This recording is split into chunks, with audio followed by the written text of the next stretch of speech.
Les pido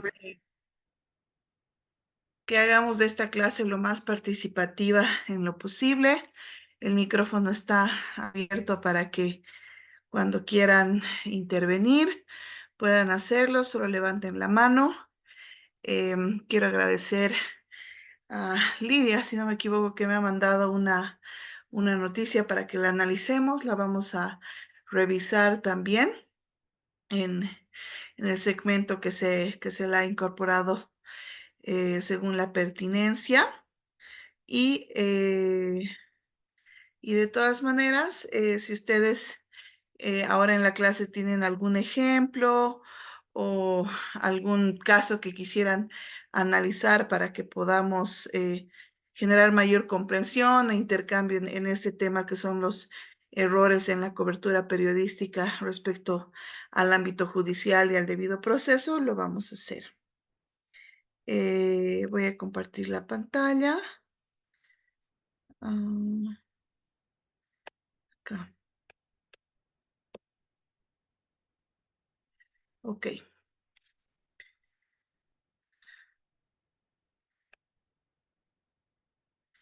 Vamos a repasar un poco lo que hemos trabajado en la anterior oportunidad a modo de refrescar los contenidos. En primera instancia, hemos hablado, ¿no?, de los errores en la cobertura periodística. Y en ese marco, a partir de sus ejemplos, hemos identificado ciertos temas, ¿no? Por una parte, el sensacionalismo y la estigmatización, esto de señalar a una persona cuando está siendo investigada, pues vulnera la presunción de inocencia, ¿no? La falta de contexto legal también puede tener un impacto no solo en la persona que está siendo sujeta de este escrutinio público, sino en la población, ¿no? Yo les hablaba un poco del ejemplo de la detención preventiva versus denominarla como esta persona ha sido o no encarcelada, por ejemplo, ¿no? Y adicionalmente está esto de la violación de la privacidad, de la dignidad, y también ahí nos hablaban un poco de que esto tiene una consecuencia en la revictimización, por ejemplo, ¿no? El hecho de entrevistar a familiares de víctimas de feminicidio eh, o, o pues a víctimas que se encuentran en el proceso de investigación.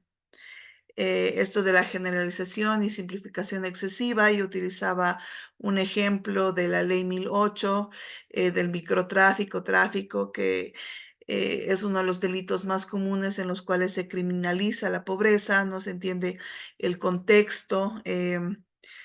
Por ejemplo, esto de la generalización y simplificación también se puede dar en un contexto de una mujer que haya cometido algún delito contra su pareja y no se observa el hecho de que pues esta mujer ha sido víctima previamente de esa pareja, ¿no? Por ejemplo, entonces esto de no conocer el contexto y de generalizar también implica, además de un error, como consecuencia, una falta de comprensión sobre las barreras estructurales que está enfrentando pues cada una de estas personas al momento de ser sujeto de noticia. Uy, algo ha pasado que no puedo ir a la siguiente. A ver. Ay, mil disculpas. Algo está pasando con esto que no puedo ir a la siguiente diapositiva. Denme un segundito que voy a compartir desde la página web mejor. Ok, estamos en esto de los errores. ¿Cuáles son los impactos? Ahorita lo voy a hacer un poquito más grande. Un segundito.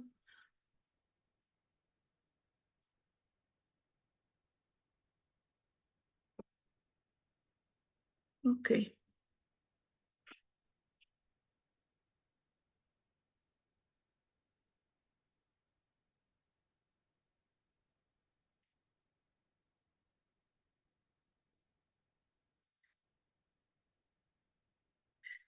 Entonces, a partir de esto, algunos impactos que tiene la comisión de estos errores es la estigmatización y discriminación, porque estas coberturas erróneas también generan una suerte de, pues, una sentencia mediática, ¿no? Si bien entendemos que el proceso judicial puede estar o no encaminado, también sucede, y vamos a ver ejemplos el día de hoy de cómo estos errores conllevan a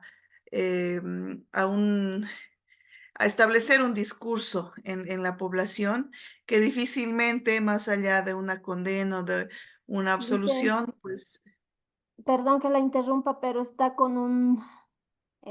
no se puede ver bien la pantalla que está compartiendo la imagen, perdón. ya, vamos a compartir de nuevo. A ver, un segundito.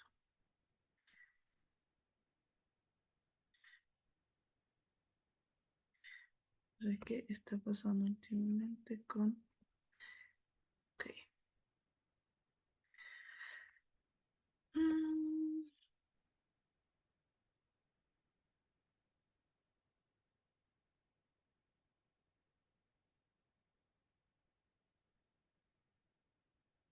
ok, la voy a compartir desde el Paint. De todas maneras, este y otro material ya lo he subido a la plataforma.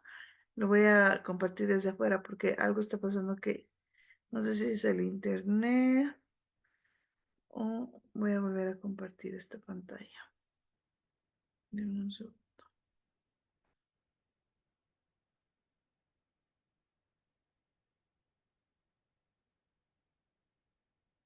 Ok, entonces, eh, la estigmatización, la discriminación, el acceso limitado a la justicia también puede ser un impacto de los errores de cobertura periodística, sobre todo cuando se trata de esta condena pública y la revictimización.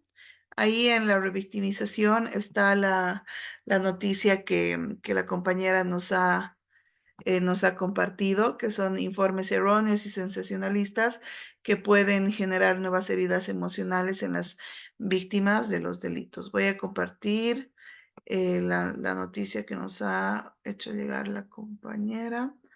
A ver, ¿qué es esta? Ahí está. Este caso es de un feminicidio en Caranavi, si no recuerdo mal. Tiene que ver con pues el feminicidio a plena luz del día de una joven perpetrado por su pareja, expareja. Realmente desconozco el estado de la relación al momento de la comisión del delito. El impacto de esta noticia, pues tiene que ver mucho también con el mensaje que se da a partir del titular, ¿no? Y también el mensaje que este tipo de delitos, pues dan cuando se cometen con tanta violencia, con tanta brutalidad, y también con con tanto sentido de pertenencia, podría decir, ¿no? Del agresor hacia la víctima. Entonces, tal vez te doy la palabra, Lidia, porque nos has mandado este enlace. Si quisieras exponer un poco de manera práctica cuál sería el error en la cobertura periodística y el impacto, ¿no? Que veíamos que directamente se da en la familia, en este caso de la víctima, que también se constituye como víctima, pues, de la persona que ha sufrido la comisión de este delito. Buenas noches, licenciada. Buenas noches, compañeros. Le mandé el link tomando en cuenta que en la anterior clase pasábamos, ¿no? Sobre el tema de las buenas prácticas para la cobertura responsable y qué errores hay, errores periodísticos se pueden cometer al momento de escribir una noticia sobre las poblaciones vulnerables. Por ejemplo, en este titular, desde ya cuando te dice terroríficos, ahí encima lo pone con signos de admiración, título en mayúscula, y como usted misma decía hace minutos, ya desde el título ya te da em, un sensacionalismo, ¿no? Genera sensacionalismo, o sea, con el objetivo de generar sensacionalismo, o coloca esos tipos de titulares, entonces sería uno de los errores. Pone imágenes así fuertes, no sé, bueno, me imagino que esto es un medio de crónica roja, pero por más que sea hechos de crónica roja, debería eh, respetarse, ¿no? Porque después también hay, ya luego surge la revictimización contra la estudiante, ya incluso por dar una mala información, ya con un titular uno ya se imagina de todo, entonces no se tiene un contexto de lo que pudo haber sucedido, y el por qué se da, ¿no? En esos temas. Da a pensar se malinforma prácticamente, ¿no? A los lectores con ese tipo de noticias que solamente buscan atraer, generar más like, visibilizaciones, ¿no? En ese tema. Es por eso que le mandaba ese ejemplo con relación a la clase anterior que pasamos. Gracias. Perfecto, gracias a ti.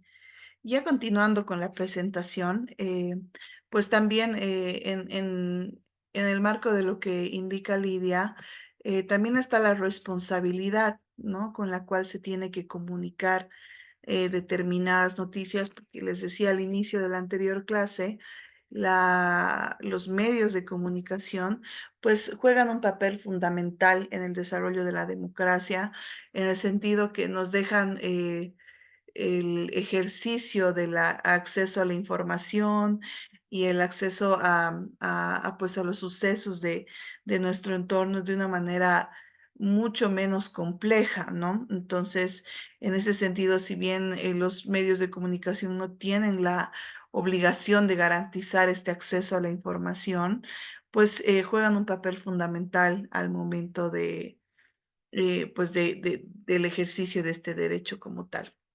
Por eso hago la aclaración antes de utilizar esta premisa.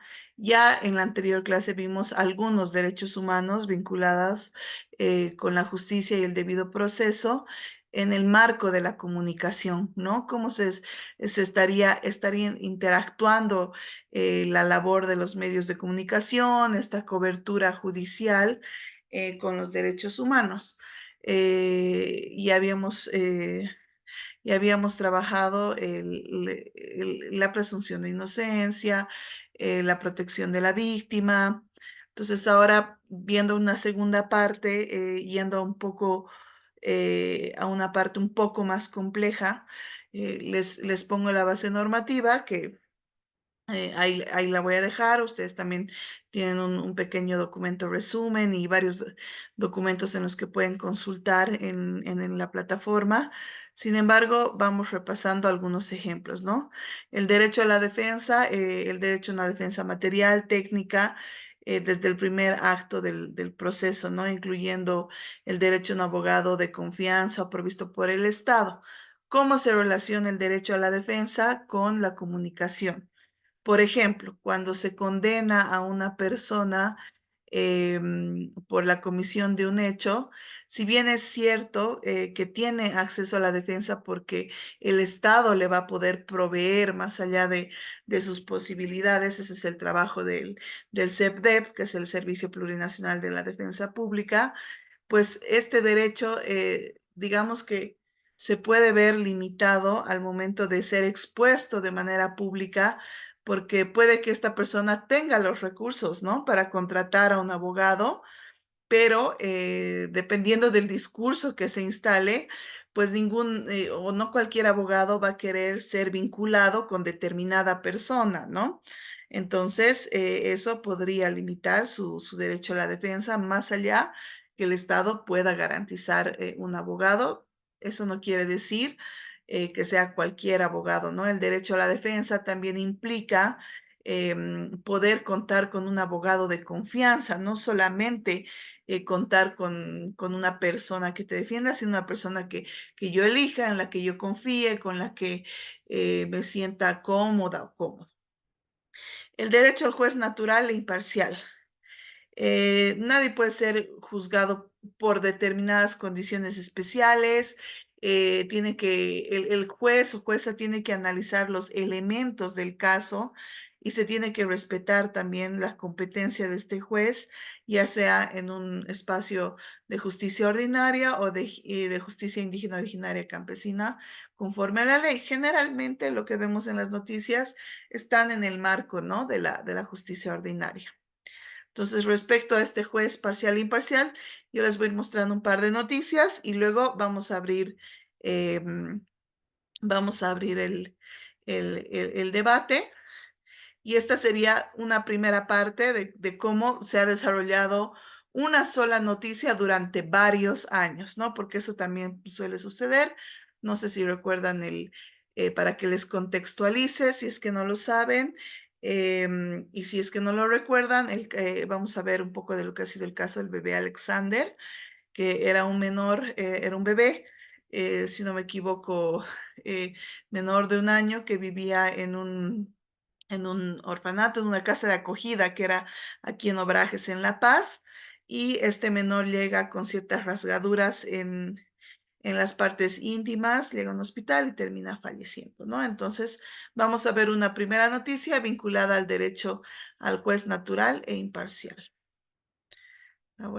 Todas las noticias que les voy a compartir son videos bastante cortos, así que les voy a pedir que presten atención para que podamos abrir la discusión en un momento. Otra información, el Tribunal Décimo de Sentencia de La Paz, la madrugada de este martes, condenó a 20 años de prisión al médico Jerry Fernández por el delito de violación y posterior muerte del bebé Alexander. A las 5 de la madrugada de este martes, la justicia dictó sentencia contra el médico Jerry Fernández, quien ya guardaba detención preventiva en la cárcel de San Pedro, la médico residente Sandra Madeney y la enfermera Lola Rodríguez, vinculadas al caso de la muerte del bebé Alexander. La familia del médico Jerry Fernández esperó durante varias horas dentro de juzgados esperando el fallo. El padre del principal acusado asegura que su hijo es inocente. El año 2014 murió el bebé Alexander por los daños derivados de una violación en el hogar Virgen de Fátima. El galeno fue identificado por la fiscalía como responsable de la vejación, aunque él lo negó sistemáticamente. Lo único que quiero es defender mi libertad y nada más, demostrar mi inocencia en ahí. De acuerdo a las investigaciones, la vejación habría ocurrido el 13 de noviembre del 2014. Ese día, el principal acusado ingresó al albergue a las 8 de la noche del miércoles 12 de noviembre para cumplir su turno de 12 horas. Habría aprovechado la ausencia momentánea de la mamá sustituta encargada del cuidado del bebé Alexander y de otros bebés para cometer el ilícito. Mientras se desarrollaba el proceso, las familias de la médico residente Sandra Madeney y la enfermera Lola Rodríguez, ambas también, fueron sentenciadas en el proceso con 5 años de cárcel. Ellas están involucradas en este caso. El día de los hechos, Madeney, la mamá sustituta, al volver a la habitación en la que dormían los menores, notó el delicado estado de salud del bebé y llamó a la enfermera de turno Lola Rodríguez. Ambas buscaron a Jerry Fernández porque Alexander sufría de una broncoaspiración, pero no lograron contactarse con el galeno, quien era el único varón que estaba en ese momento en el hogar, de acuerdo siempre a las primeras investigaciones de la Fiscalía. Bueno, en este contexto ya tenemos una primera parte de esta noticia y también vemos cómo ha habido un discurso instalado, ¿no? A partir de cómo se transmitía esta noticia. Adelante, Susana. Igual vamos a tener un espacio de intercambio. Tenemos todavía que cerrar esta parte de las noticias, pero te doy la palabra. Muchas gracias, buenas noches. Si bien es cierto que la prensa es gran responsable por el uso discursivo de la noticia y porque además no se ha profundizado, no hay la costumbre de investigar, sino todo quieren rápido, la inmediatez y demás. También es responsabilidad del sistema de justicia de Bolivia, porque para eso está la fiscalía, que no ha hecho su trabajo. Y el caso de Jerry Fernández no es el único, ¿no? Hay varios casos. Podemos hablar, por ejemplo, de otro caso emblemático como es el caso de, ay, se me ha ido ahorita el nombre, se me fue, Pero el caso perdón. lo puedes contar. Pero, o sea, es un caso bien emblemático, ¿no? Que el hecho de que aquí no se hayan cumplido los parámetros requeridos por el sistema de justicia, que al mismo tiempo la prensa haya formado parte de ese aparato discursivo de espectacularización de la noticia, pero que al final hubo alguien que sí hizo su trabajo bien y es el periodista Carlos Quisbert, que esas veces trabajaba en el diario, quien decidió investigar el caso a profundidad y en plena investigación fue detenido, fue perseguido, fue hostigado Carlos Quisbert. Y bueno, ahora él trabaja en otro medio, ¿no? Pero yo creo que hay que destacar la labor, ¿no? De este periodista, de este colega, porque al final quienes estaban detrás de todo esto era el mismo sistema de justicia, la misma fiscalía que no estaba, la verdad es que no estaba haciendo su trabajo, estaba haciendo cualquier cosa menos su trabajo. Me da mucha pena el hecho de en que han quedado varios de los implicados en este caso. Una de las enfermeras, recuerdo que en el medio en el que trabajabas el 2018, si no me acuerdo, 2019, hizo el seguimiento del caso de una de las enfermeras. Esas veces estaba vendiendo gelatinas cuando ya estaba fuera.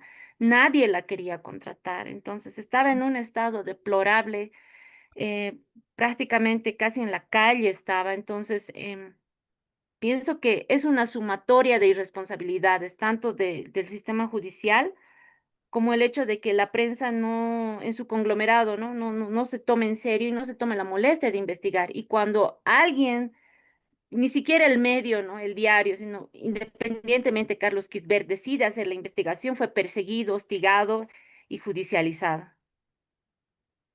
Muchas gracias, estimada Susana. Y evidentemente, creo que si nos da el tiempo, he preparado igual una parte para poder ver esto de los errores periodísticos y del tema de los derechos humanos de manera integral, no solo de la parte de quienes son observados por los medios de comunicación, sino también pues las vulneraciones que se les dan, ¿no? Hacia los medios de comunicación y periodistas, que me parece que es importante siempre ver un escenario más completo para poder comprender, ¿no? Qué es lo que sucede en el ámbito periodístico, en el ámbito pues, de la comunicación, sobre todo en nuestro contexto que es pues bastante complejo, ¿no? Eh, A ver, el derecho a no ser sometido a una detención arbitraria también es otro derecho que tiene una amplia relación respecto a la labor de los medios de comunicación. Pues toda privación de libertad tiene que estar fundada, debe ser razonable, proporcional, revisada por un juez en un plazo breve. Sin embargo, otra vez, cuando se comunica que no se ha dado detención preventiva o salió en libertad. Muchas veces pasa que la noticia es esa, ¿no? Tal persona investigada por tal delito salió en libertad.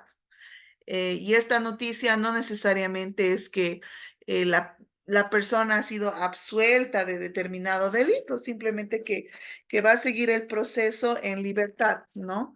Entonces, eso también, pues es una noticia que puede contribuir a comunicar la situación legal de una persona de una manera equivocada y pues generar algunas reacciones en la población, ¿no? Recientemente tenemos este caso del consorcio de abogados, por ejemplo, que en muchos de los casos pues son personas que estaban en el ejercicio de una función judicial y la demanda de las personas era, era pues tener la detención preventiva de todos, que vayan a la cárcel, decían, ¿no? Sin embargo, yo les puedo decir desde un análisis legal enfocado en el debido proceso y en los derechos humanos, que que pues muchas personas que trabajamos en este ámbito no veíamos la necesidad de que estas personas vayan bajo la figura de detención preventiva, porque son personas que podían desde su casa seguir el proceso penal, ¿no? Desde sus domicilios, para contrarrestar el peligro de fuga, obstaculización de la investigación, para que no estén en su oficina alterando pruebas, digamos, ¿no? Pero no siempre es necesaria la medida más extrema. Sin embargo, esto se puede ver como una falla en el sistema de justicia porque, como ustedes mismos decían, para mí ver a la persona detenida es una señal de que están haciendo su trabajo, porque muchos pensamos que no lo están haciendo. Para mí, lo mismo sucede en el caso de la detención preventiva, ¿no? Es que se ha investigado y se está haciendo su trabajo, pero estas medidas tienen un impacto mucho más allá que la situación jurídica legal de esta sola persona. ¿Por qué les digo? En el país tenemos más del 60% de la población total, que son alrededor de 30,000 personas privadas de libertad. Más del 60% están en calidad de detención preventiva. Estamos hablando de un hacinamiento carcelario en algunos centros penitenciarios, no en todos, pero sí hablamos de los más grandes, ¿no? Palmasola, San Pedro, entre otros, que tienen un exceso en la ocupación, un hacinamiento carcelario, pues de un 300%, ¿no? Entonces, el hecho de seguir ingresando personas al sistema penitenciario bajo la premisa de que es casi seguro que esta persona ha cometido este delito, pues es tratar a la detención preventiva como una suerte de pena anticipada, cuando en realidad es una medida cautelar de uso excepcional. Ok, vamos con María Soledad, que iba primero, luego Lidia y luego Natividad. Adelante, por favor, en ese orden. Buenas noches, doctora.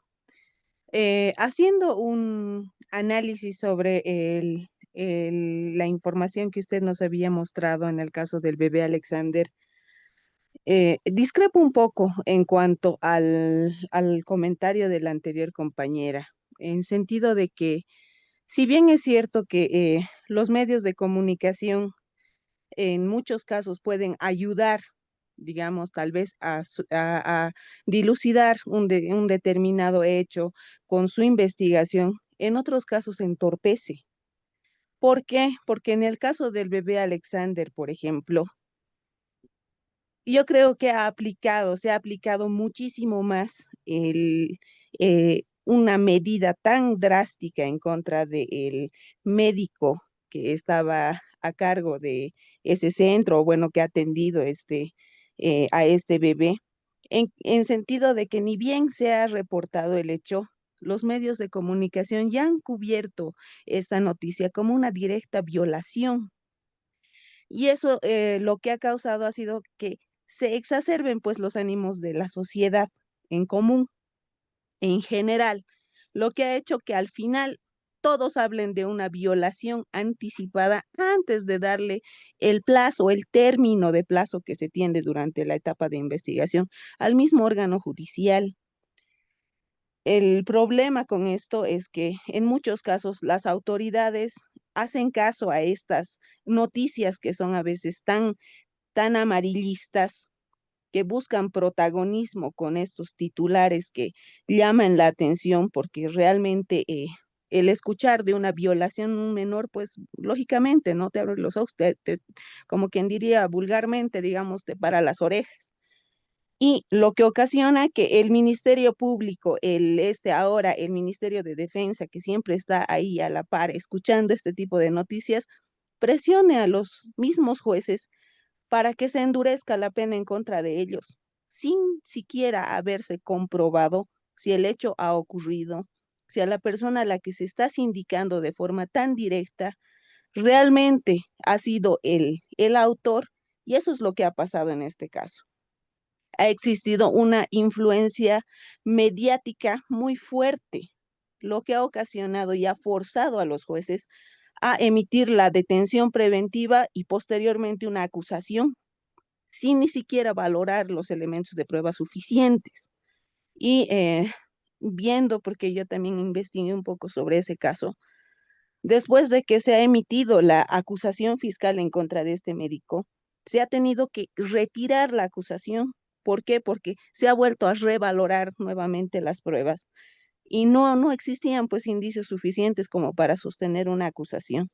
Y en muchos casos los medios de comunicación son los responsables, porque ocasionan la muerte civil de las personas sin siquiera empaparse completamente del hecho, de lo que está pasando, revisar las fuentes. Simplemente criminalizan a una persona, hacen que la sociedad se vuelque en contra del presunto autor sin saber si realmente era un autor y emiten juicios de valor sin siquiera haber comprobado las fuentes. Y eso ha sido lo que ha pasado con este médico y también con los implicados, porque lo que han hecho ha sido darles muerte civil. Por eso es que no han podido conseguir trabajo, se han visto desempleados y en gran parte yo acuso de este hecho a los medios de comunicación. Esa es mi opinión, doctora. Gracias, María Soledad. Buenas Lidia. noches. Ok, estamos en el orden que han levantado las manos. Voy con Lidia Natividad y luego con la siguiente persona que ha levantado la mano, por favor. Buenas noches. Respondiendo a la colega, yo como periodista, no es que me sienta aludida, ¿no? Pero más bien justo ella está develando con todo lo que está diciendo, si bien evidentemente muchos de los medios que han publicado este tema lo han espectacularizado el caso, han hecho daño a la persona, no sé, después incluso ha habido omisión en la rectificación posterior porque incluso se lo ha sentenciado mediáticamente a este médico por ser justamente varón. Eh, no somos, en los medios de comunicación no son los que dictan o hacen cumplir las normas, ¿no? Que en este caso son los fiscales, jueces, y en todo caso ellos son los que dictan la sentencia, ellos son, además, durante este proceso investigativo, lamentablemente, tanto la justicia, está muy politizado, ¿no? Porque en este caso también estaba involucrada la enamorada, ex enamorada de quien fue el fiscal general del Estado, del señor Mario Uribe, porque se dijo, ¿no? Que una de las investigadoras que trabajaba, una médica forense, era la novia, ¿no? Y no tenía, lamentablemente por temas políticos, entró a ese cargo, no tenía experiencia en el cargo, no estaba ni un año, no había ejercido su profesión, pero ya estaba con un buen cargo, ¿no? Entonces ella, sin hacer verificaciones, prácticamente ella,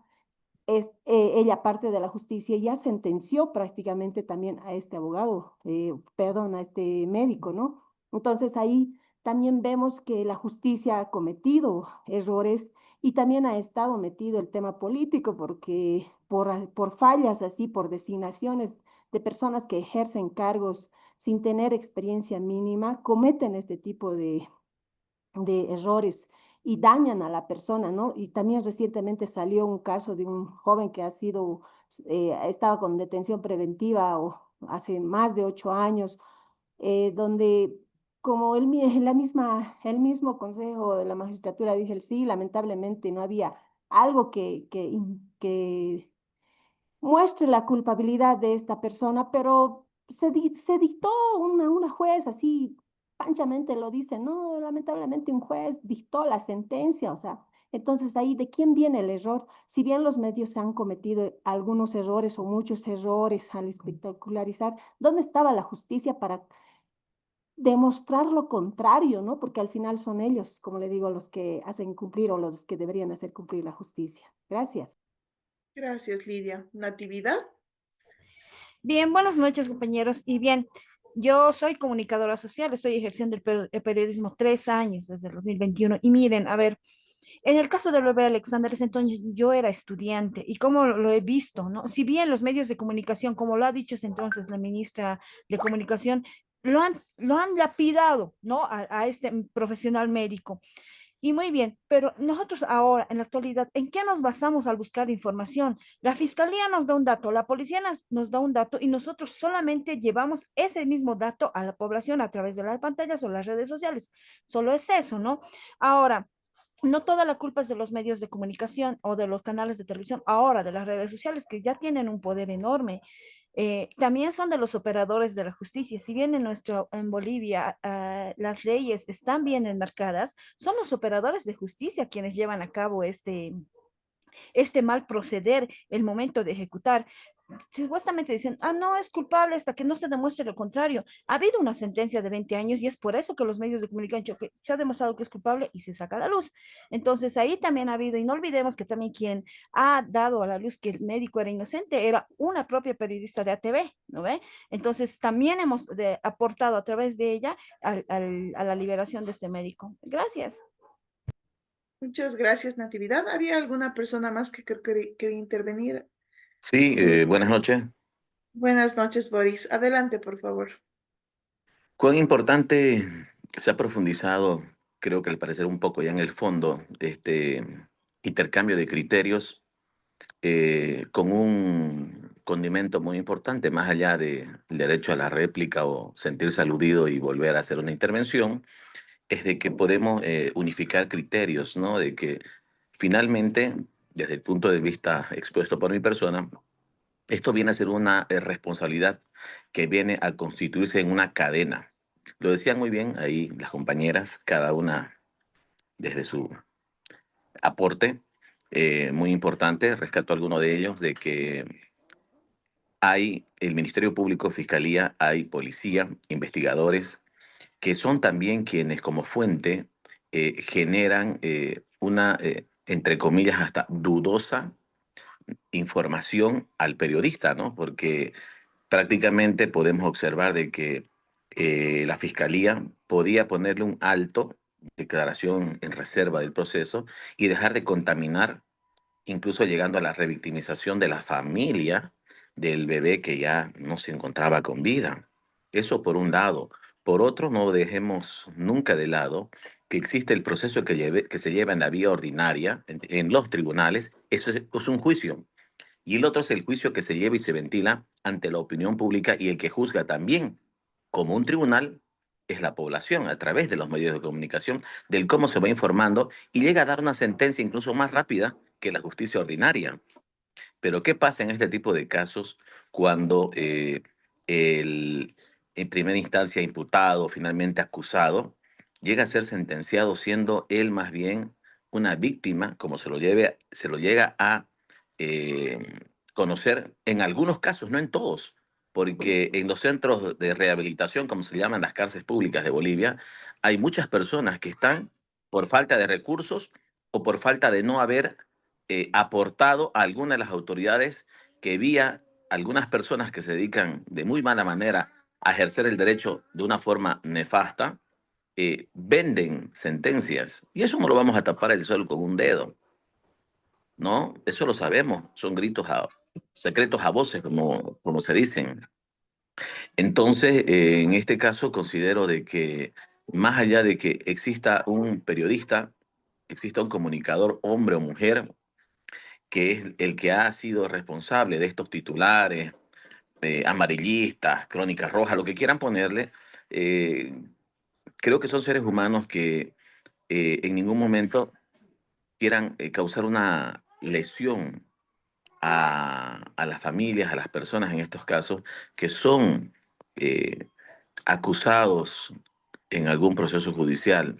Lamentablemente, insisto, viene a ser una cadena de responsabilidades en la que algunos periodistas con comisión o omisión pueden llegar a cometer algunos, eh, incluso hasta algunos delitos, ¿no? Porque se convierten en responsables con haber emitido juicios de valor o información que no deberían haber emitido porque, como digo, sea fiscalía, policía, han filtrado, han pasado datos que no deberían conocerse. Entonces, también debería, en la instancia que corresponde, Tribunal de Imprenta y compañía deben también ponerse un alto, ¿no? Pero me voy más a la buena fe, pensando en sano para construir una sociedad mejor, ¿no? De que son errores. Pero ahí alguien podría decir que Boris está diciendo un doble discurso. Dice por un lado que son delitos, pero por otro debe ser en la instancia que corresponde, el Tribunal de Imprenta. Pero sí, dejo ahí abierta la puerta, no dejo la ventana abierta para que pueda generarse aún un enriquecedor criterio, punto de vista de todos los colegas que se pueda exponer, ¿no? Porque digo, ya no viene a ser un comentario de fondo, perdón, de forma, sino de fondo, este intercambio de ideas, de criterios. Muchas gracias. Muchas gracias, Boris. Y bueno, partiendo de todas las intervenciones, creo que también estos espacios donde estamos a un nivel de educación superior, pues estamos en una instancia de la formación en la que no simplemente escuchamos y absorbemos el conocimiento sin cuestionarlo, ¿no? Creo que también es un momento importante para cuestionar muchas de las cosas que se nos van compartiendo y en ese sentido este espacio de discusión siempre va a estar abierto, ¿no? Ya siguiendo un poco esta línea de los derechos que se ven afectados, no estoy cerrando el debate, simplemente lo estoy continuando. ¿Cómo se van relacionando la cobertura mediática, periodística en el ámbito judicial y en el debido proceso, ¿no? Por una parte, hablábamos del derecho a la defensa, al juez natural, a la no detención arbitraria. Seguimos con la prohibición de la autoincriminación y el derecho al silencio. Muchas veces pasa que, les repito nuevamente, estos derechos los debe garantizar el Estado. Los periodistas no son garantes, ¿no? de derechos, sin embargo, coadyuvan a la protección y a la promoción de estos derechos. Cuando muchas veces se detiene a una persona y en estas conferencias que hablábamos la anterior clase, en las que se muestra al imputado o a la imputada, que ni siquiera no quiero entrar en tecnicismos, pero muchas veces no llegan a ser imputados. Antes de ser imputados, son investigados. Y si la investigación determina que hay suficientes indicios respecto a la comisión del delito y a la relación de la participación de esta persona, recién se imputa. Pero como es una palabra tan utilizada en el ámbito judicial, imputados, ¿no? Entonces, primera palabra que se utiliza, un tecnicismo más, menos, pero digamos que se instala también en el discurso público. Pasa que cuando estas personas pasan delante de los medios o se van a la FELCSE y lo encuentran, le preguntan, ¿no? ¿Usted por qué lo ha hecho? ¿Tenía rabia? Entonces, ahí también hay una suerte de la autoincriminación, ¿no? De un poco presionar a la persona para que no solo admita la comisión del delito, sino también explique las causas, ¿no? Y esto puede generar cierta vulneración porque probablemente por consejo de sus abogados, esta persona en su declaración se quería acoger al silencio, ¿no? Pero si antes ha hablado algún tema con la prensa, luego es sujeto de duda, dicen, no, pero si cómo se quiere acoger, no quiere declarar, si a la prensa le ha dicho A, B, C, D, ¿no? Que puede ser un tema de presión social y demás, ¿no? Yo estoy viendo esto desde un enfoque más neutral, ¿no? No necesariamente desde el enfoque de proteger y que yo piense que todas las personas implicadas en los delitos son inocentes o que todos los periodistas son los que increpan, ¿no? A las personas detenidas, pero me estoy yendo un poco a estos escenarios extremos que nos ayudan un poco a entender cómo se relaciona, cómo interaccionan estos derechos al momento de verse involucrados en un escenario pues público, mediático, ¿no? El tema del pluralismo jurídico y el acceso a la justicia comunitaria. Ese es otro tema bastante importante en nuestro contexto nacional, sobre todo. está protegido por la Constitución, por la ley del deslinde jurisdiccional, que si bien ha sido muy cuestionada, está vigente. Es reconocer que existe un sistema indígena originario que actúa bajo sus propios usos y costumbres, pero el hecho de reconocer este tipo de justicia que tenemos en el país también implica una comprensión no muy amplia, pero tampoco errónea. ¿A qué me refiero? Muchas veces, ahí tienen un link, igual una noticia, es un artículo escrito, no es ningún video, no lo voy a abrir, pero mucho tiempo creo que ahora ya esa práctica ha reducido, por lo menos yo no la he vuelto a ver en medios de comunicación. este, Decían, ¿no? Vamos a, se está aplicando o los vecinos quieren aplicar justicia comunitaria a esta persona que se ha encontrado robando una casa, no sé, un almacén. Entonces, de repente han empezado a aparecer letreros, muñecos, ¿no? Persona que se encuentre robando, se le aplicará la justicia comunitaria. Ahora creo que dicen será linchado, será golpeado, pero se utilizaba mucho la premisa de que la justicia comunitaria era equivalente al linchamiento, por ejemplo, ¿no? Era equivalente a la justicia por mano propia, ¿no? Lo cual no tiene, pues, no tiene una relación más allá que la percepción social, ¿no? Que tal vez desde un punto de vista muy literal, se entiende como que una comunidad haciendo justicia, ¿no? Y por mano propia. Entonces se ha desvirtuado por mucho tiempo el tema de la justicia comunitaria cuando pues las usas y costumbres son mucho más ricos que el simple hecho de actuar con violencia frente a un hecho, ¿no? La justicia comunitaria, por ejemplo, es la reunión de ciertas autoridades indígenas, sin querer romantizar tampoco este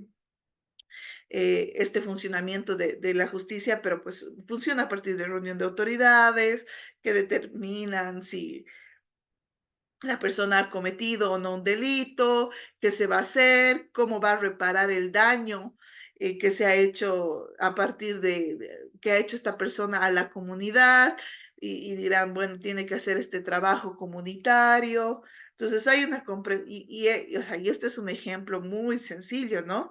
La justicia comunitaria, la justicia indígena originaria campesina es tan amplia que no es igual entre una comunidad de aquí, de La Paz, no sé, cerca del lago Titicaca, que otra comunidad que está en el Beni, del Amazonas o de la selva, ¿no? Entonces, creo que esto también es importante dejarlo en claro porque una vez más, que no se instale, ¿no? Un discurso errado sobre la justicia que se ejerce desde hace muchísimo tiempo, antes de que incluso exista la República, el país, el Estado Plurinacional de Bolivia, y otra justicia que en realidad no es justicia, ¿no? Es una reacción de la población frente a determinadas situaciones, ¿no? Porque tampoco se puede saber a ciencia cierta si esa persona ha cometido o no el delito, probablemente un poco más en determinados lugares donde hayan cámaras, pero bueno, es una línea muy fina para hilarla. Tres, perdón, derecho a la impugnación de las decisiones judiciales. Cuando un caso se hace muy mediático, podemos volver al caso del bebé Alexander. Para empezar, coincido con algunas partes de las intervenciones, pero también con la premisa de que si bien es cierto que las autoridades judiciales o las autoridades de la policía comparten cierta información, pues también en estos tecnicismos es como el ejercicio del teléfono o del chisme, ¿no? Nos ponemos en una fila todos y yo empiezo con una oración y le digo a la persona de atrás. Esa persona que ha recibido mi oración tiene que transmitirla a la que está detrás y resulta que el mensaje que yo he transmitido no es el mismo mensaje que le llega a la última persona, ¿no? Entonces, ¿qué pasa? que puede que este hecho haya pasado de un bebé con una agresión en las partes íntimas, ¿no? Luego, un bebé que ha sufrido violación, que no es lo mismo, ¿no? Un médico que ha cometido esa violación, ¿no?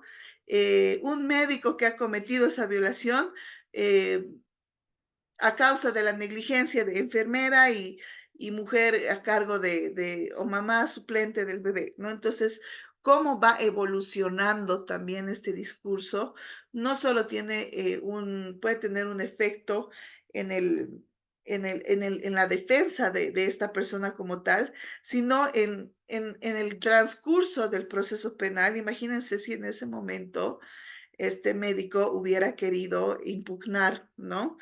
Le hubieran dicho, lamentablemente la percepción de la justicia es compleja en nuestro país y no se debe meramente a una percepción, sino que también a muchos hechos de corrupción y de repente la justicia determinaba darle libertad.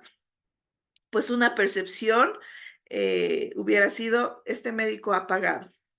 La justicia es para quienes tienen dinero, ¿no? Entonces su derecho a la impugnación ahí se hubiera visto vulnerado, ¿no? Y también dejemos, eh, sin romantizar un poco cómo se ha transmitido toda la verdad, si ha salido un poco más de información respecto a esto es porque en determinado momento se ha filtrado un audio de una de las jueces, de una de las juezas que decía, la verdad es que no teníamos tantos indicios, pero imagínense qué hubiera dicho la prensa o la gente si lo dejábamos libres, ¿no? Entonces, y al final, ¿cuál ha sido el desenlace?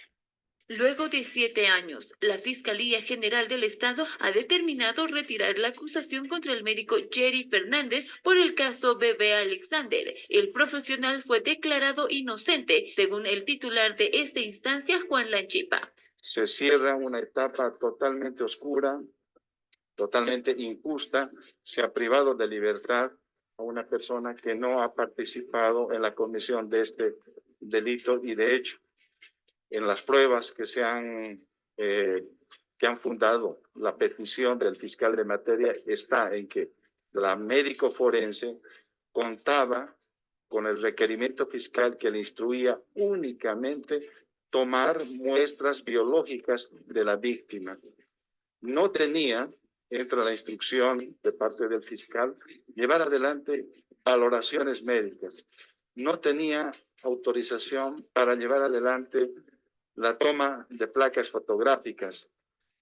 La médico forense señala que se habían tomado 2 hisopos.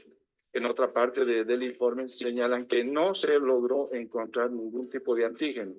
Ante estas inconsistencias y otras más que ha valorado de manera prolija el fiscal de materia, es que ha solicitado la autorización y hoy en la mañana se está presentando el retiro de la acusación, en este caso totalmente ingrato e injusto para la justicia boliviana.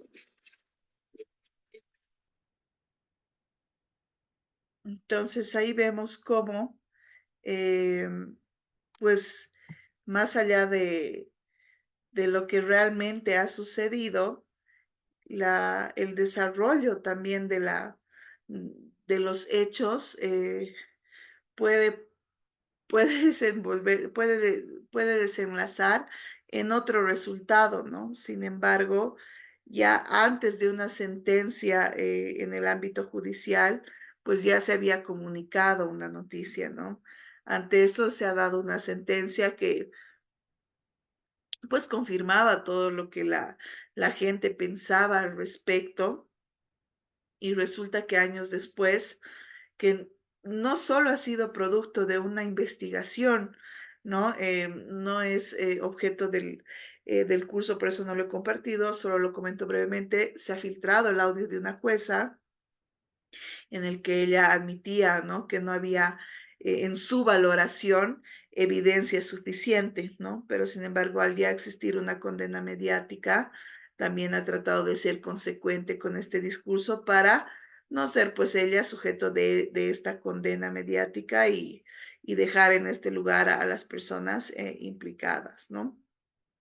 Creo que lo complejo de comprender este caso es más allá de comprender que existen varias y varios actores al momento de transmitir una noticia, pues también poder un poco más que asumir la culpa, asumir la responsabilidad de lo que nos toca y evaluar cómo en el futuro, no para culparnos y señalarnos, sino ver qué se puede hacer diferente, qué se puede mejorar en la comunicación en este sentido, pero también en el ámbito judicial, ¿no? Yo lo decía al inicio, lo voy a reiterar las veces que sea necesaria. Las personas que trabajamos en el ámbito pues judicial, también caemos en esta mala práctica de tener un lenguaje muy técnico, ¿no? De tener un lenguaje que no siempre es accesible al público en general. Sí entiendo que es importante hablar de manera apropiada, pero también de explicarlo, ¿no? Las diferencias, qué es cárcel, qué implica esta privación de libertad. ¿Es detención preventiva? ¿Es una sentencia? ¿O está simplemente aprendida o aprendido?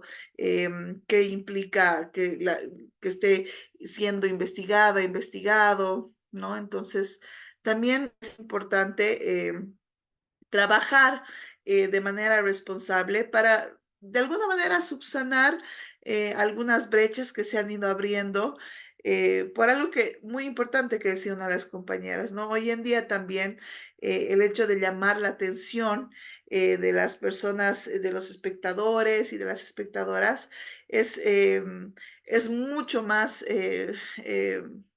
viene con mucha más fuerza, ¿no? Porque antes era solo la televisión, sin embargo, ahora está la televisión, las redes sociales, generar más likes, interacciones, vistas. Entonces, eso, tratar de balancear esto entre la noticia que no vulnere o no contribuya a la vulneración de derechos y también contribuir a la labor periodística que es fundamental para el ejercicio de la democracia, pues es complejo, ¿no?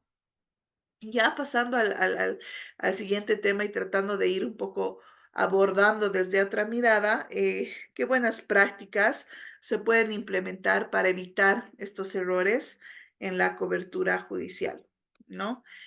Por una parte, el tema de la presunción de inocencia.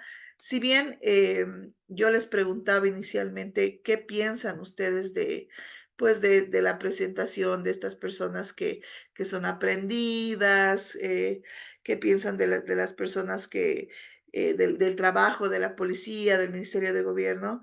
Entiendo perfectamente cuando indican que quieren saber quién ha sido, que se está haciendo su trabajo.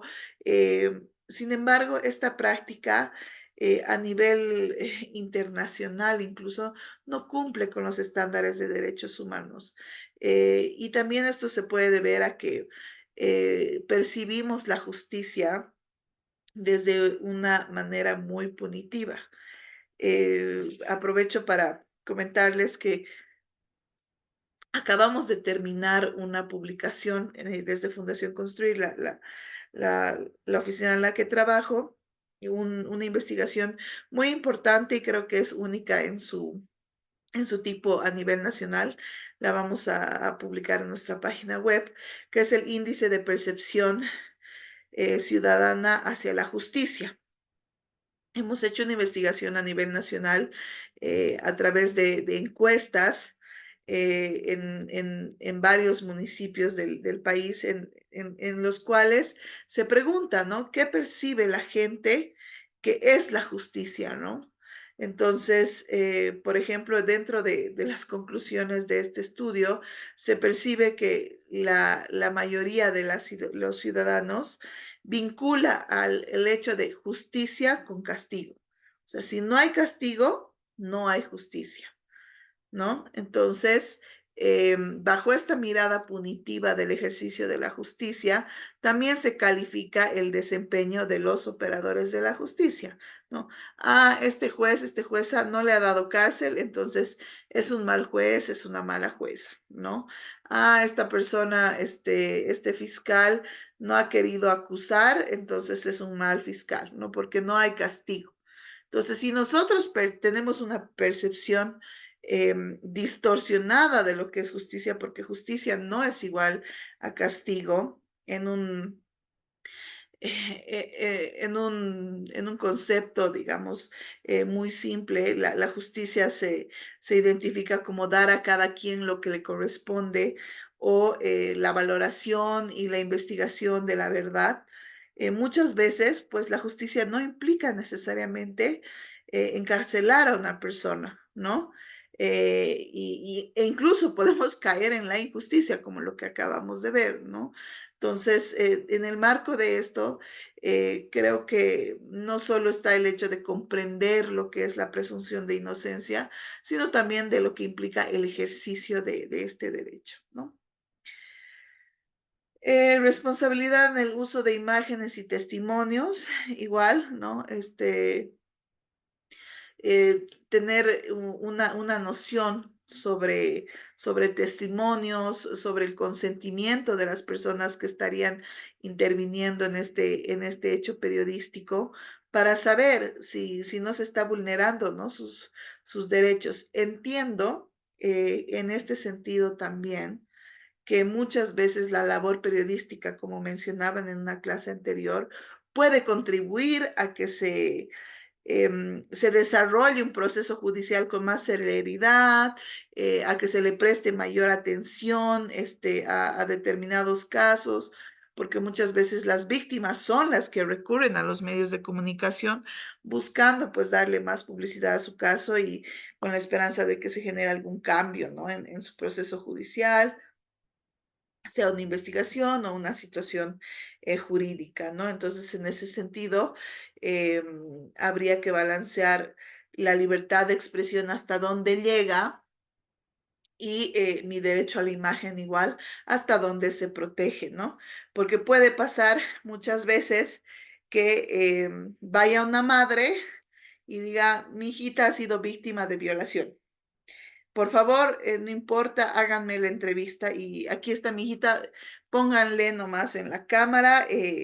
Yo quiero que se haga público para que la persona responsable vaya a la cárcel, ¿no? Entonces ahí yo creo que los medios de comunicación también tienen una responsabilidad, tienen pues muchas herramientas para poder tal vez acceder, ¿no? A la intención de comunicar determinada noticia, pero también pueden hacerlo precautelando los derechos de las personas o tratando de precautelar los derechos de las personas involucradas en determinado suceso.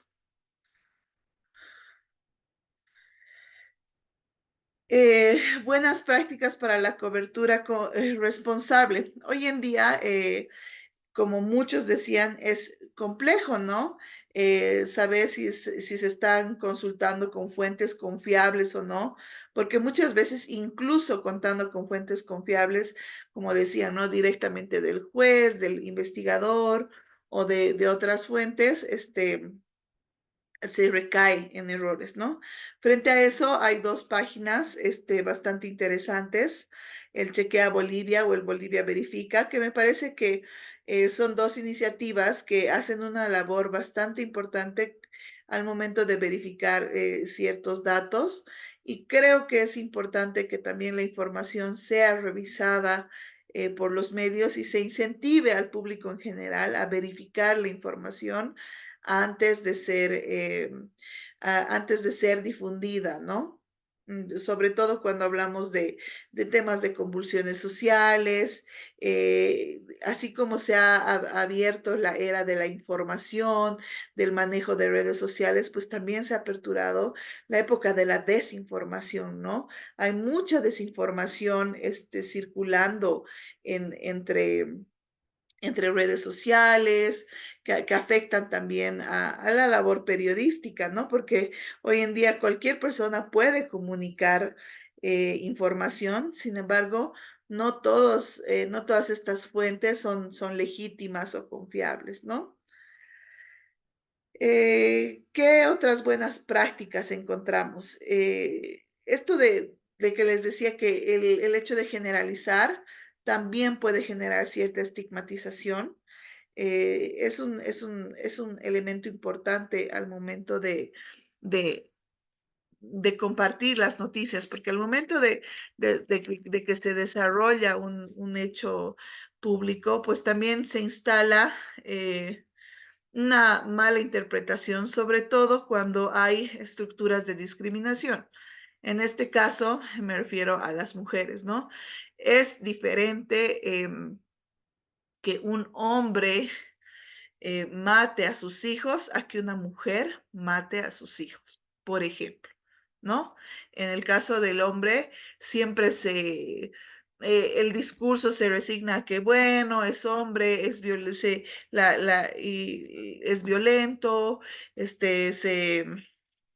pues se le atribuyen determinados elementos que hacen que tal vez la condena pública no sea tan elevada cuando una mujer comete el mismo delito pero ¿cómo? Si es su madre, si tiene este rol de ser cuidadora, de ser protectora y no puede ser la agresora. Entonces, frente a esto, y yo les voy a mostrar un pequeño ejemplo. Hace muchos años se ha producido un documental que se llama Mujeres detrás de la Ley 1008, que es un documental sobre mujeres privadas de libertad que habían cometido delitos vinculados a la Ley 1008, ¿no? Y cómo incluso desde el primer momento del encuentro de la policía, pues el estigma que se les había generado al respecto contribuye a una condena social, ¿no? Entonces, a ver, ¿se ve la pantalla de YouTube? ¿Me confirman con un... ¿No? Ok, un segundo entonces.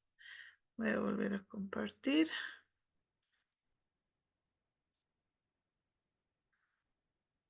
Creo que ahora sí. Perfecto, muchísimas gracias. Esto igual está disponible, como en la presentación está en la plataforma Moodle, también van a tener acceso a la misma. Vamos a ver un par de testimonios para entender esto de la estructura detrás, o sea, de la importancia, ¿no? De conocer la estructura social, las estructuras de discriminación detrás de la comisión de un delito. Y como el muchacho era menor de edad, dijeron que todas las botellas eran mías. Y sentencia con 10 años a llegar reportoriada. Bueno, ese día estaba viniendo en el tren, no tenía mucha mercadería, pero para mi mala suerte había un recorrido que ahí han empezado a revisar los equipajes y justo pillaron.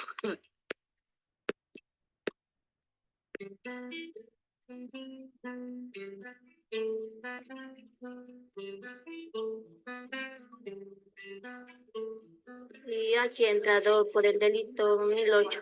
Me han acusado que yo vendía clefa, pero a mí no me han encontrado en mi cuerpo. Han encontrado en el basurero y eso me han achacado a mí. Y yo les he dicho que yo no vendía todo. Y no tenía yo tampoco ni mi carnet, nada tampoco. Yo les he dicho mi edad todo completo, les he dicho la verdad. Y ellos no me han creído. Y he estado aquí un año. Después de un año sí me han dado mi sentencia. Me han dado 12 años. O sea, yo llegando a trabajar, me bajé a una casa y me compré valor de 200 bolivianos. Estaba fumando cuando llegó una camioneta y me agarró. No, guarda silencio. Yo le dije, yo consumo. Le dije. Yo todavía se la mostré a las personas que me habían vendido, ahí en la rotonda de la 16 de julio. Y ellos lo agarraron, a la pareja la agarraron, pero no llegaron ni a la FEL. Mi proceso me dieron sentencia 8 años y lo que tenga es la enfermedad del cáncer en el ovario. Y acá no hay medicamento. Y siempre le he dicho que consumo, no vendo, nunca vendí. Una vez que los detienen preventivamente, lo cual también se ha recomendado desde las Naciones Unidas que no proceden los casos de microtráfico y consumo, lamentablemente estas detenciones preventivas duran a partir de 6 meses en adelante. Entonces, es necesario en este caso ya desarrollar una nueva normatividad que permita proteger a las personas que son víctimas del narcotráfico, que son estos consumidores que en este ordenamiento draconiano resultan ser procesados como agentes, siendo víctimas.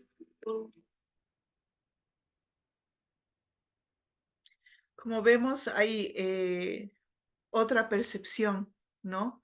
Desde este tipo de espacios que tratan de documentar más allá de lo que es un hecho, ¿no? Porque muchas veces el hecho delictivo como tal es muy limitativo a lo que implica todo el contexto em, del hecho de criminalizar, ¿no? Este documental es muy interesante y es cortito, creo que dura 10 minutos.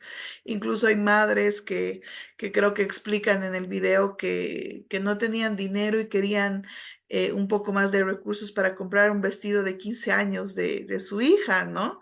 Y que incurren en la comisión de estos delitos y a ver, yo me pregunto, yendo un poco más allá, incluso de lo que podría ser la noticia y el reportaje, cuán peligrosa para la sociedad puede ser una persona que comete este delito motivada por conseguir un poco más de recursos para sus hijos, ¿no? Si este hecho y la motivación detrás del hecho corresponde a la condena mediática y más aún si corresponde a la condena judicial de ¿no? 8 o 10 años. El objetivo de la cárcel, el objetivo de privar a la persona de su libertad, pues también deviene de la necesidad de proteger a la sociedad de estos individuos o de estas individuas porque se consideran personas peligrosas que no deben estar en contacto con otras personas, ¿no? Entonces, cuando medimos sobre la peligrosidad de estas personas, también las causas detrás de los hechos delictivos pueden tomar una relevancia completamente diferente.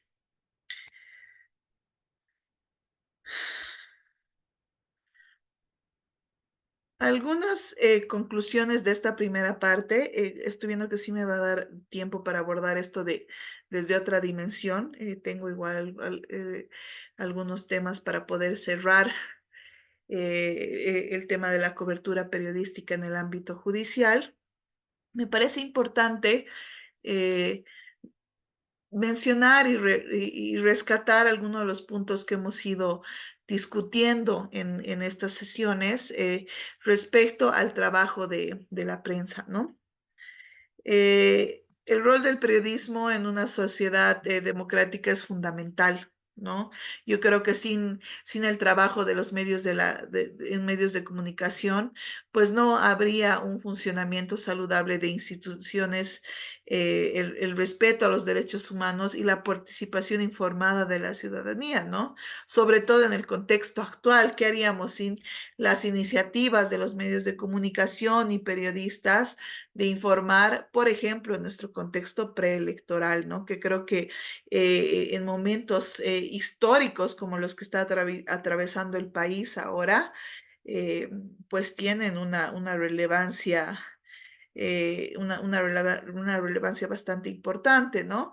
Y así como contribuyen en momentos históricos, creo que también contribuyen al momento de poder instalar determinadas percepciones en la sociedad, ¿no? Lo que les hablaba del tema del punitivismo, ¿no? Por eso está la reflexión sobre la importancia de los medios como actores sociales responsables no diría de la defensa, tal vez ahí se me han ido un par de palabras, en la promoción de los derechos humanos, porque quien debe defender y garantizar los derechos humanos es el Estado, ¿no? Es quien tiene la obligación. Sin embargo, los periodistas, los medios de comunicación contribuyen, coadyuvan a este ejercicio y a esta promoción de los derechos humanos. Reforzar que una cobertura ética y responsable es fundamental para el acceso a la justicia y la promoción de un debido proceso para todas las personas, especialmente para aquellas en situación de vulnerabilidad. Reflexionar sobre los errores frecuentes de la cobertura en temas relacionados a derechos humanos, sobre todo cuando tienen que ver con un tema de acceso a la justicia y debido proceso, ¿no? ¿Qué influencia, cuánto va a impactar esta noticia en la situación legal de esta persona, ¿no? Cuánto impacto, cuánta incidencia va a tener en el desarrollo de su proceso penal. No estoy diciendo que se deje de comunicar, simplemente que se cambie la manera de hacerlo, ¿no? Y que se pongan ciertas premisas al momento de compartir cierta información. ¿No? Una vez más, yo pensaría en dos o tres, que sería el impacto de la noticia en, en mi situación jurídica, si esta noticia va a impactar en que hay esta condena, si le dan o no detención preventiva, y en el desarrollo de mi proceso desde la perspectiva del principio de inocencia. Va relacionado con la penúltima, que es identificar los impactos que estos errores pueden tener en poblaciones vulnerables y promover buenas prácticas para una cobertura mediática respetuosa y ética, ¿no? Creo que hacen falta espacios. Nosotros desde Fundación Construir hacemos algunos talleres con expertos internacionales, nacionales, que son espacios parecidos a esta clase que tienen que ver con un intercambio de conocimientos, ¿no? Porque muchas veces esperamos que alguien de afuera nos venga a enseñar buenas prácticas cuando en el mismo medio tenemos colegas que ya están implementando buenas prácticas al momento de hacer una cobertura respetuosa y ética sin dejar de comunicar, ¿no? Ya antes de seguir la última parte de la presentación, quiero abrir un momento el micrófono a manera de preámbulo para ver otra dimensión de la cobertura periodística. Y a esto me refiero a las vulneraciones de las cuales son susceptibles los medios de comunicación y periodistas, ¿no? Mucho mucho hacemos comentando, ¿no? Del trabajo que hacen los periodistas, que si se hace bien, que si se hace mal, que mucha información, que muy poca información, que muy amarillista, que muy sencilla, que faltan datos. Pero creo que en el marco del trabajo de la cobertura periodística, sobre todo en el ámbito judicial, es importante también pues ver que las periodistas, los medios de comunicación también son sujetos que deben ser protegidos por el Estado precisamente por la labor importante que hacen en el marco pues, de la información, de presentar datos desde una óptica imparcial. Entonces, quisiera abrir un poco la discusión, unos 5 o 7 minutos, si nos toma un poquito más, igual yo voy a cerrar en horas si puedo antes, para que me comenten qué vulneraciones han identificado, si es que han identificado hacia los periodistas, hacia las periodistas durante estos últimos años. Y si ustedes sienten que el Estado también debiera proteger esta labor y cómo se debería hacer. Si pueden levantar la mano o simplemente activar Susana, por favor. Sí, muchas gracias. Bueno, yo soy parte del Círculo de Mujeres Periodistas de La Paz y justamente en el marco del proceso electoral, un poquito adelantándome, bueno, hemos hecho un informe semestral que estamos trabajando con la comunidad de derechos y católicas. Hemos levantado datos sobre las agresiones a la prensa en general durante este primer semestre, pero con énfasis en mujeres. Entonces, nos hemos quedado este semestre con dos casos emblemáticos relacionados. El primero de la colega periodista de Unitel de Cochabamba, Paola Cadima, que durante el conflicto de la basura fue agredida sexualmente. Fue en medio de la cobertura que estaba con su camarógrafo, que también es trabajador de la prensa. A los dos los agredieron.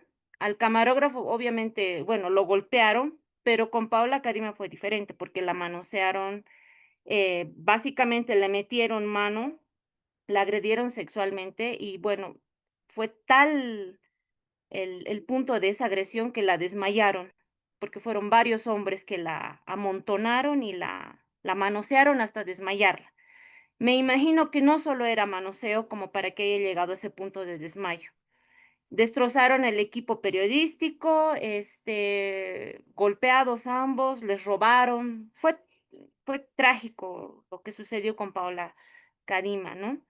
Entonces, ese es un punto de inflexión justamente junto con la teoría que, bueno, nosotras manejamos, que es muy distinto la agresión, las agresiones en la prensa a las mujeres principalmente que a los hombres, porque a las mujeres se les va a violentar sexualmente siempre, porque ahí claramente está el ejemplo, ¿no? En todo caso, al compañero camarógrafo también le hubieran metido mano, le hubieran hurgado de sus partes, ¿no?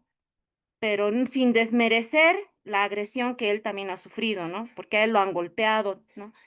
Pero ahí sí hay las diferencias en cuanto a el espacio público que ocupamos las mujeres dentro de la prensa, que se concibe nomás como un espacio masculino, ¿no?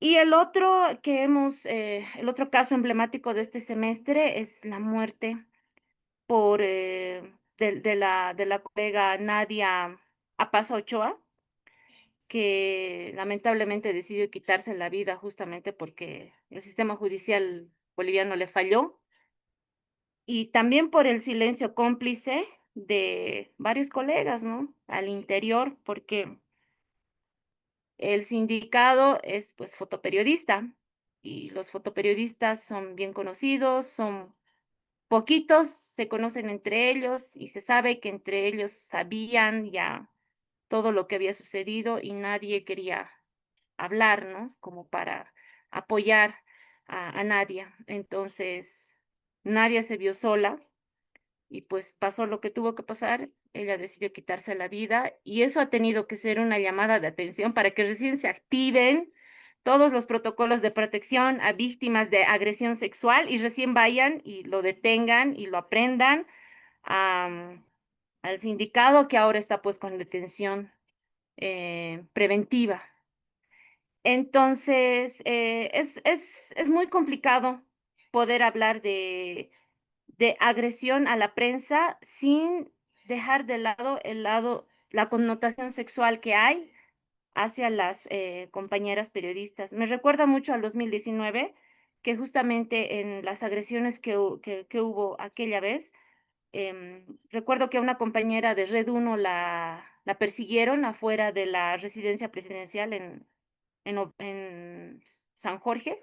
Ella tiene el pelo largo, entonces le quisieron quemar el pelo, la persiguieron con antorchas, o la colega de Paseñísima TV en el Alto que la lincharon y que tuvo que bajar del Alto disfrazada de cholita para que prácticamente no la maten, ¿no? Entonces, eso sería. Muchísimas gracias, Susana. Esto pues evidencia, ¿no? La falta de protección a periodistas que existe en nuestro ámbito y también no es proporcional al nivel de exigibilidad que se les da, ¿no? Porque se exige una cobertura responsable, una cobertura completa, pero si no, si las garantías no están puestas, pues de qué manera también esta labor periodística puede realizarse, ¿no? Y con qué premisas, ¿no? Y creo que también está el hecho de cómo, así como el periodista, la periodista hace su trabajo tratando de coadyuvar, por ejemplo, con el trabajo de la policía, de los operadores de justicia, cómo la justicia también coadyuva en la investigación a vulneraciones que son sufridas, ¿no? por este actor tan importante de la sociedad. ¿Alguna otra intervención respecto a las vulneraciones realizadas hacia el sector de periodistas, medios de comunicación? Ok, seguimos entonces y igual si en algún momento quieren intervenir, lo pueden hacer.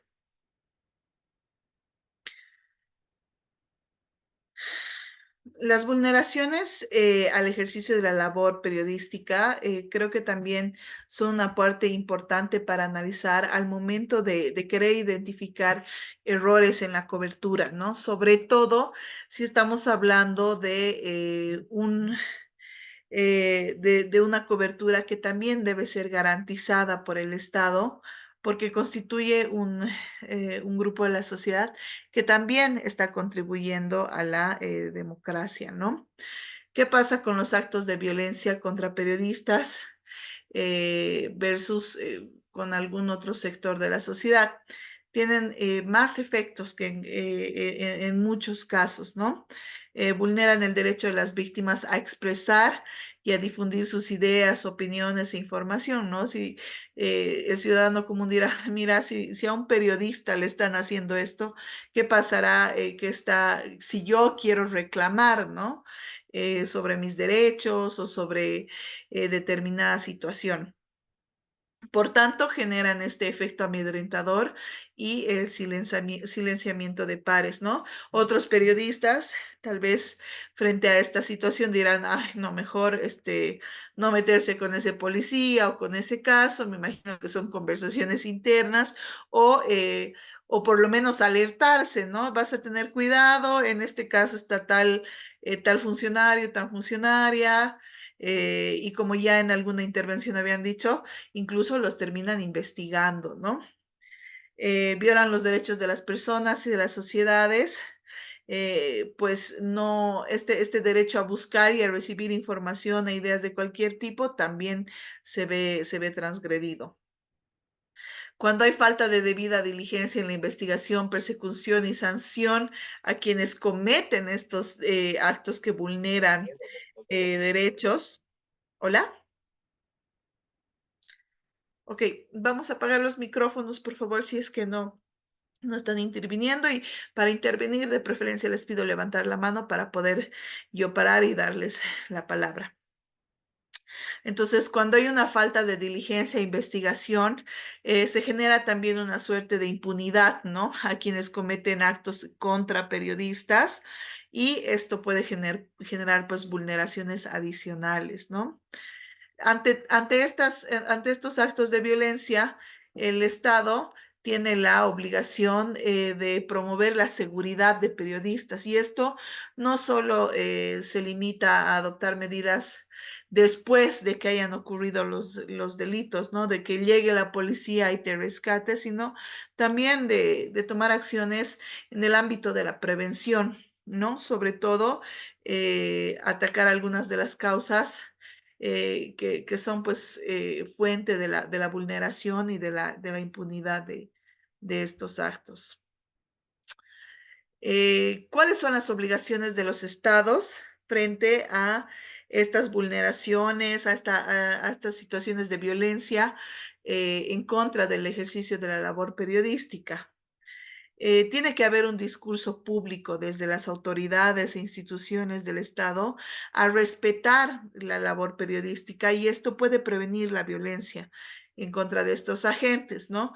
Muchas veces no se trata de que el Estado sea quien vulnere estos derechos, pero si el Estado no instala un discurso de respeto hacia este sector, pues puede generar que estas vulneraciones se hagan con mucho mayor frecuencia, ¿no? Hemos visto muchas veces que van a las protestas y los mismos protestantes amenazan, ¿no? A los medios de comunicación de no estés filmando,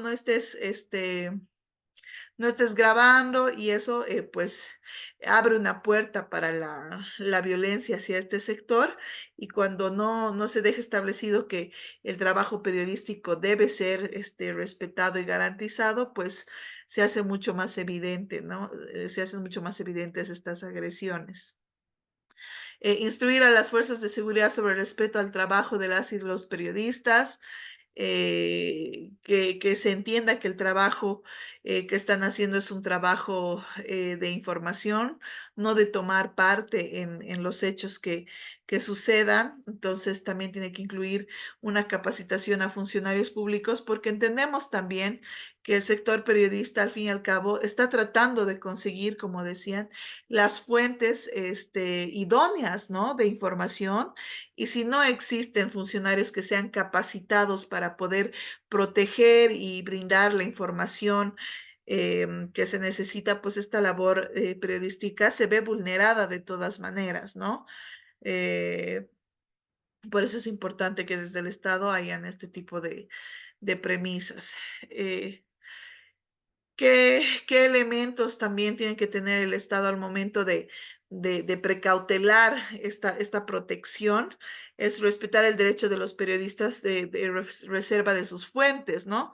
Muchas veces hay mucha presión respecto a la identificación de dónde proviene la información y se apuntan y se presionan a los periodistas, no se estaría respetando la ley de imprenta.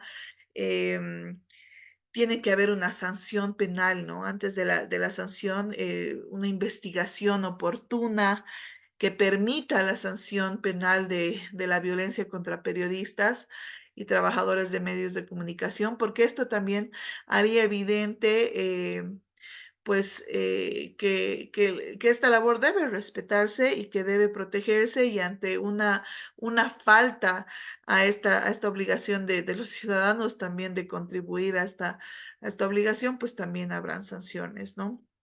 Sin descuidar el ámbito preventivo. Yo creo que esta es una de las obligaciones más importantes del Estado y que no solo protege y previene de la vulneración al ejercicio de la labor periodística, pero también coadyuva, ¿no?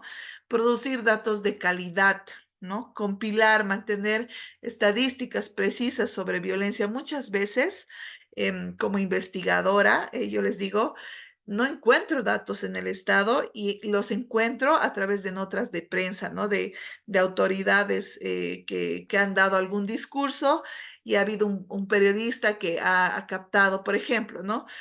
No tengo el informe del régimen penitenciario de la cantidad de personas privadas de libertad, pero los medios de comunicación han captado que en las últimas declaraciones del director general hay 30.200 personas. Entonces, son fuente de información, ¿no? Y muchas veces esto se desvirtúa cuando el propio Estado no produce estos datos de una manera constante, precisa y sobre todo esto no da paso, digamos, no daría paso a mayores interpretaciones, ¿no? Entonces, respecto a los datos, también se debería tener información concreta respecto a las vulneraciones contra periodistas, ¿no? Desde el Estado. Ahora, entiendo que hay instancias que sí pueden producir estos datos, como por ejemplo la Defensoría del Pueblo, ¿no? Que haya un informe sobre vulneraciones a periodistas, pero no es lo mismo que esta información salga desde el Estado. Aclaraciones, ¿no? Ya cerrando esta clase, yo les he repetido esto durante toda la clase y lo dejo aquí por escrito. Periodistas y medios de comunicación no tienen la obligación de garantizar el ejercicio de los derechos, ¿no? No es la obligación de los medios de comunicación precautelar el derecho de la presunción de inocencia, el debido proceso, la no encarcelación arbitraria, para nada. Pero hay que entender que tienen un papel fundamental para promover este libre ejercicio los mismos, ¿no? Por ejemplo, los medios de comunicación no tienen la obligación de proteger a las mujeres contra la violencia, pero sí en el ejercicio responsable de la promoción de estos derechos hay muchos spots publicitarios, campañas desde ciertos canales a incentivar a identificar tipos de violencia y a la denuncia, ¿no? Entonces, el hecho de poder promover publicidad sobre hechos de vulneraciones, presunción de inocencia, grupos en situación de vulnerabilidad, contribuye, ¿no? A un estado de derecho, a un ejercicio más efectivo de los derechos. No podemos dejar de aceptar que la condena mediática existe, ¿no? Y por tanto la labor periodística se debe realizar con mucha responsabilidad y ética profesional, porque también puede tener efectos en la situación jurídica de las personas, ¿no? Los periodistas y medios de comunicación son actores fundamentales en el Estado de Derecho y de la democracia. Por tanto, también tiene que ser un actor protegido y se debe garantizar el ejercicio de esta profesión, ¿no? Tanto desde nosotros como la sociedad civil, personas que trabajamos en otros ámbitos, así como los periodistas entre ellos mismos, ¿no? Y ahí también, tanto en la presentación como en el texto de resumen que está en la plataforma, les he dejado algunos textos para consultar, alguna información que les puede servir para complementar este espacio.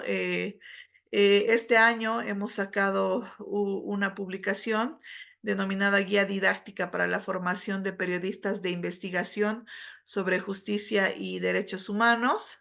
Casi todos los años Fundación Construir saca concursos para periodistas de investigación. Si quisiera más información, les pido revisar en la página de Fundación Construir y ahí pueden acceder a estos recursos y también todos estos libros los van a poder encontrar en línea simplemente poniendo el título, ¿no?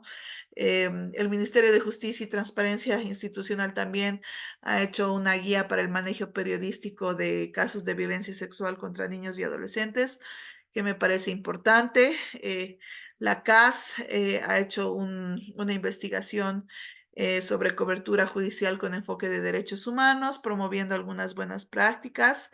Esto es en el ámbito nacional, en el ámbito internacional también la RELE sobre niñez, libertad de expresión y medios de comunicación. Eh, un par de artículos sobre procesos judiciales desde la mirada constitucional y los medios de comunicación y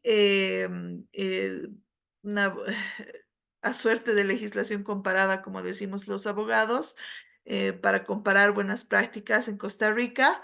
Los mismos profesionales del Colegio de Periodistas y Ciencias de la Comunicación han elaborado una guía para una cobertura periodística con enfoque de derechos humanos, ¿no? Este último recurso se los comparto a manera de guiño. Me parecería muy interesante que las y los periodistas del Círculo de Mujeres Periodistas, la Asociación Nacional de Periodistas, puedan también desde su experiencia, ¿no? Porque muchas veces son otros sectores que tratan de opinar sobre el trabajo en este caso, ¿no? De los periodistas, pero sería bueno que a partir de este mismo sector puedan generar una suerte de una guía, ¿no? Que también sea un insumo con las directrices que guardan relación con la práctica, ¿no? Porque muchas veces puede venir un experto en determinado tema que no necesariamente ejerce esa labor en las calles o en la investigación y es diferente cuando es alguien que conoce y que ejerce la labor periodística, ¿no? Y finalmente, esto de la violencia contra los periodistas que les he compartido un poco y que pueden ahondarlo más en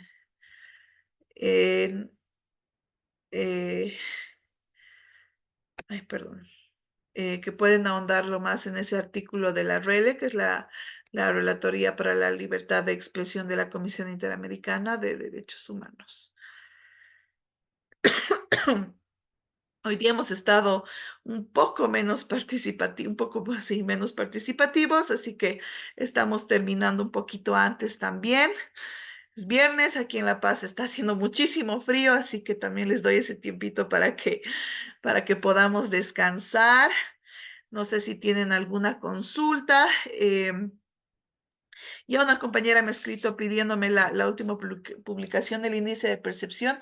Ni bien se haga pública, yo la voy a compartir en la plataforma Moodle. Estamos esperando a poder publicarla oficialmente para poder compartirla con todo el público, pero sí, es un insumo muy importante que se ha producido y creo que es único en su clase esto del índice de percepción de la justicia. Les dejo mi correo por si quieren escribir con alguna otra duda, algún comentario al respecto. No sé si antes de cerrar la clase igual hay alguna pregunta para poder despedirnos.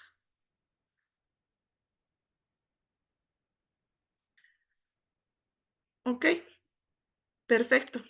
Muchísimas gracias a todas, a todos por haber asistido a esta última clase conmigo. Ya mis colegas de módulo y también colegas de oficina van a continuar con el desarrollo de las siguientes clases. Cualquier duda que tengan, pues también estaremos atentas para dar continuidad a este proceso de formación que me parece muy importante, sobre todo en el contexto de la labor periodística y de quienes trabajamos en el ámbito de los derechos humanos.